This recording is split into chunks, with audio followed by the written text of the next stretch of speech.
John Mwangi started his beauty business and nearly 2 decades down the road, he cuts big checks at Mwangi's Beauty Parlour in Eldoret, a business which now has over 100 employees and a cosmetology and design school.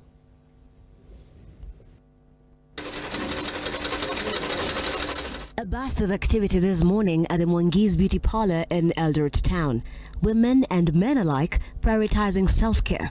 Here, their beauty needs are met spot on. The now thriving business, 15 years on, has taken blood, sweat and tears.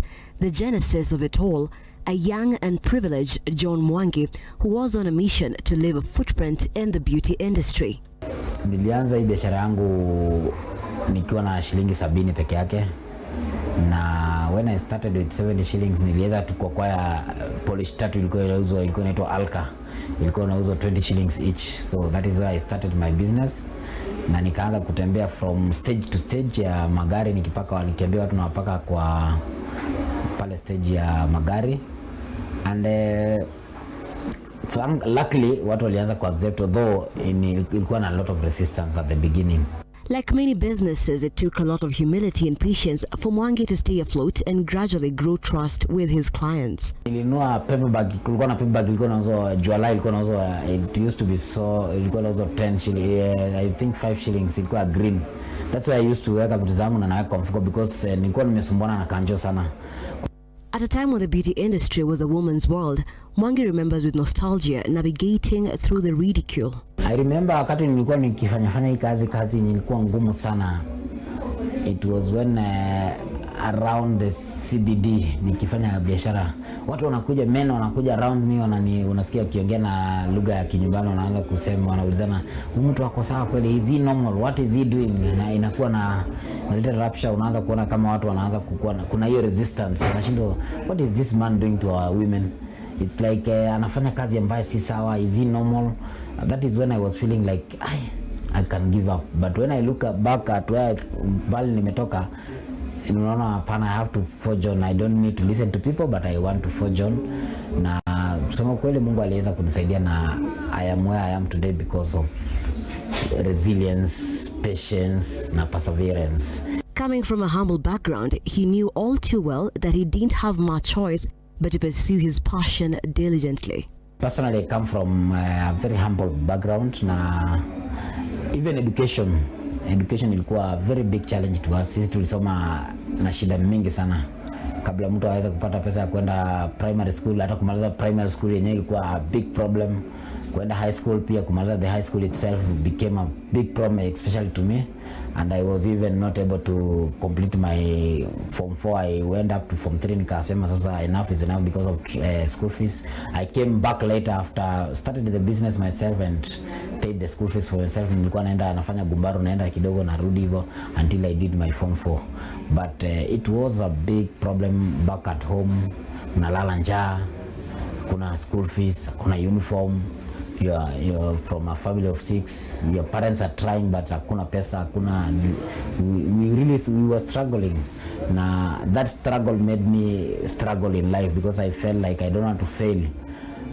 Because I've seen my parents try, but it is hard. I did not want to go in the wrong direction. I wanted to make sure that my direction is good so that I can be able to take care of my family, my younger family, and even my brothers and sisters, to make sure that they are better off than me. And traditional parents did not make it any easy. Nilito mkutano nyumbani na hata wazazi wakaanza kuniuliza, sasa Mwangi, hii ni biashara gani unafanya, nini tunasikia unafanya town? Because walikuwa wanapata news, wanaambiwa akitoka hapa mjini, mtu akitoka mjini anasema mwana kijana yenu anafanya biashara anapaka wa mama. So wazazi kule nyumbani walikuwa wanaona kijana yetu it's becoming which kind of a job is this. Lakini eventually I had to prove to them, na luckily they also supported me, wakanielewa, na they so there is something coming out of this, let's support him. They really supported me at first, and even today they still support me to where I am. When his client base expanded beyond his expectations, he moved to a small shop and steadily grew his business into bigger spaces. The story is different now. He has employed very many young people who he endeavors to empower. Kwa kampuni yangu niko na employees over 100 and I've trained over 1 million. If it is less, it is maybe 500,000 who have trained. They've started their own businesses. They are doing very well. They are thriving in their own businesses. So by just doing that, I think I've offered a solution to this country. I've offered a solution to most of the younger people. I've offered a solution to the society itself around, because even the people around the society are working with me. After years of Mwangi's beauty parlor enjoying massive success in Eldoret and its environs, Mwangi saw a knowledge gap in the market and decided to fill it. Nilianza shule like 4 years ago ya training these young people, because one thing I realized there was a gap in the industry ya kutrain employees. When you want to employ someone, mtu anakuja akiwa green, you start now training on the job. So I felt like and you know, as me as an individual, I cannot reach everywhere. I can only reach the few people I can reach. But nilipoanza shule nimeona you get people from fast, from Nairobi, Marakwet, wapi.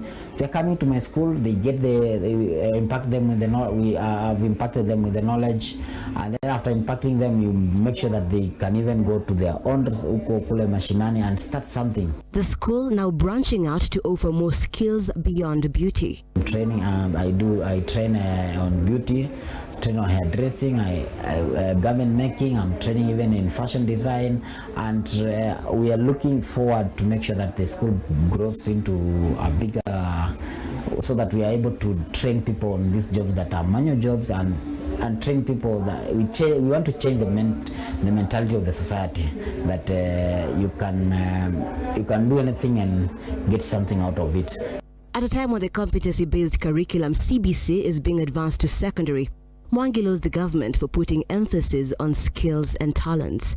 CBC is really trying. I think it is, if they do it right, it will be able to address this challenge of watu kukosa kazi na pia kuimpress kazi ya mkono, because unajua long time ago kazi ya mikono ilikuwa haipendi. Wanasema you have to be a professor, so you are successful when you are a professor, and when you are doing your work na mikono, you are not successful. Mentorship is the name of the game, says Mwangi, as he has embraced guidance as a way of life.